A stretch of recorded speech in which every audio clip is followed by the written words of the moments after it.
Hello, Psychosations! Welcome back again to my office.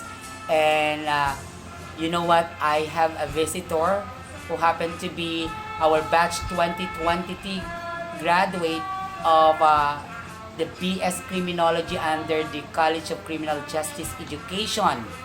Batch Sinag-alab ng taong 2023. In the name of John Rodriguez Jr. of Barangay Orsadan, Suyo, Ilocos Sur. Kamusta ka, John? Ayan, sa mga hindi po nakakaalam, si John Rodriguez po ay civil service passer and at the same time NAPOL compasser and of course a registered criminologist kasi pinasa niya ang PRC board exam ng pagkapulis. Ngayon ay nandito siya sa office ko para sa kanyang good moral character dahil papasok na siya bilang pulis. Saan ka sa alam mo madidistino? Hindi pa nasasabi. So, ano yung naging preparations mo to pass yung civil service, yung board exam sa PRC at saka sa NAPOLCOM after graduation? Bibilang daw ng mayas, nagtiwala sa sarili pati sa class. Ayan.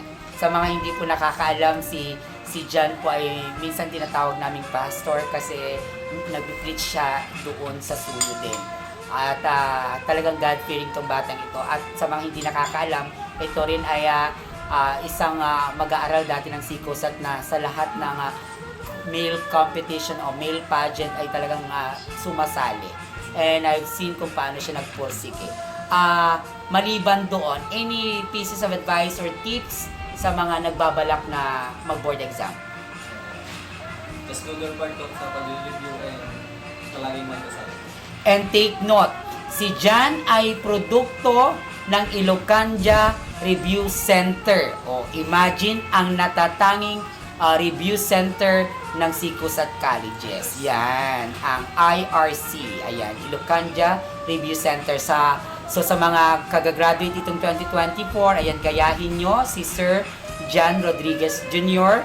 na naging bahagi ng ating sariling review center dito sa school na Ilocanja Review Center. Ayan. So, hoping to see you sa Foundation Day sa ating homecoming at sigurado marami kang mga magagandang testimony para hindi lang sa mga batch mo kundi sa mga past graduates na ahead of you and at the same time yung mga candidates for graduation sa batch 2025. Kudos sa iyo, Jan. Yes.